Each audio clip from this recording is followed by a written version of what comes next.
Welcome back. Today we're going to take a look at a number of interesting applications of symbol tables and the binary search tree data structure to address problems with processing geometric data. So let's take a look at it. The idea is that we're going to be talking about geometric objects, not simple keys like strings and numbers. So here's an example. So say your geometric objects are points in the plane, and you specify a rectangle that's oriented with the horizontal vertical axes. And you might want to ask which points are inside the rectangle, or how many points are inside the rectangle. Or maybe what you're processing is rectangles. You have a set of rectangles, and we want to know which of these rectangles intersect, or how many rectangle intersections are there. These are interesting problems that have lots and lots of applications, from computer-aided design to games and movies, and also in abstractions such as databases and other situations where you might have multiple keys or multiple dimensions. And it's a very interesting extension of the ideas that we've looked at for symbol tables for all sorts of familiar applications. And surprisingly, binary search trees and the associated algorithms that we've looked at are going to provide very efficient solutions to a number of important problems in this area, and really have enabled new developments and new technology in all of these kinds of applications. So to get started, we're going to look at a simple problem called one-dimensional range search, and it really forms the basis for what we're going to do. It's a little bit of an extension of the ordered symbol table API that we gave before, and we're going to have the operations range search and range count. So one-dimensional just means we have one key, so we'll insert a key value pair as before. And what we want to do is be able to search for a key and the value associated with it. We want to be able to delete. But then we want these operations range search and range count. So find all the keys that are between two given keys, or give how many keys are there between two given keys. So for this example at right, we have insert a number of keys, and we're just showing them in sorted order. But then you might say, well, how many keys are there that are between G and K? In this case, there's just two. And then the client might say, well, what are those keys? You want to be able to return them. And this is a very common operation, say, in databases.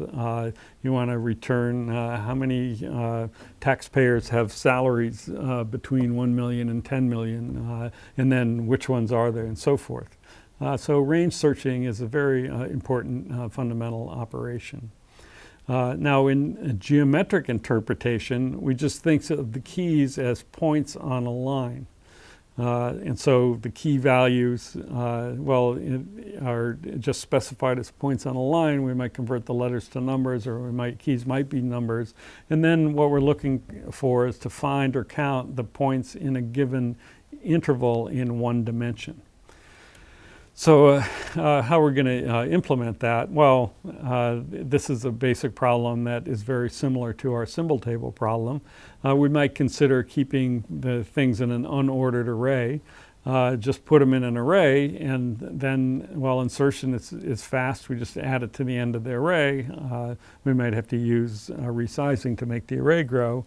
But this is unattractive because for large numbers of keys, in order to count the keys that fall within a given range, you have to go through all the keys and test whether they're in the range or not, and to return them the same way. So take linear time for a large number of keys.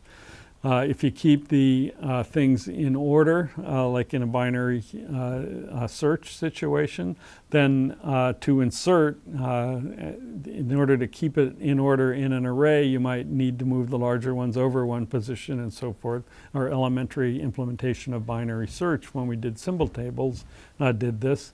So the insertion time might be linear, but then you can use binary search to look for the two endpoints. It's only going to take time proportional to log n, and then from that you could figure out how many keys there are, or return them all between the index of the lowest one in the range, the index of the highest one in their range. So those elementary implementations are not acceptable for large numbers of keys because they have the linear time operations. So what we really want is to have time proportional to log n for insert and for counting. For range search, of course, we have to touch every key that we return, so the running time is going to be proportional to the number of keys that match. But anyway, those are reasonable goals, and they're easy to achieve. So, for example, what about one-dimensional range counting? Well, what we're going to do is just keep the keys in a binary search tree. We looked at the implementation of the rank function for binary search trees, where for every key we can compute how many keys are there that are strictly less than that key. So in this case, the rank of E is 2 and H is 3 and so forth. So in a binary search tree, those rank numbers go in increasing order as we do an in-order traversal. And that's easy to compute. Either keep that rank tree as a field or keep a field which has the size of the tree, and it's easy to compute the rank from that. So how many keys between, say, E and S? Well, 1, 2, 3, 4, 5. It's actually just the difference between the ranks plus 1 if the high entry in the range query is in the table and not plus 1 everywhere. So there's the same number of keys between E and S as there are between E and T. 5. Between F and T, there's only 4. So that's a really 1D range count is a very easy computation to perform in log time with a binary search tree. The number of nodes examined when we do a search is the length of the search path to low plus the length of the search path to high to find their ranks, and that's going to be time proportional to log n. So in range search, well, we just do a recursive search, and to find all the keys between low and high, you look in the left subtree if any of them could fall in the range. You look at the current node, and you look in the right subtree if any of them could fall in the range.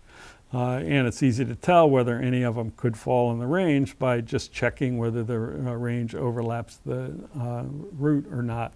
So if we're looking for all the keys between F and T, then we have to look at both subtrees of the root S, but we don't have to look at the left subtree of E because all of those are less than E and therefore are less than F, so we don't have to look there.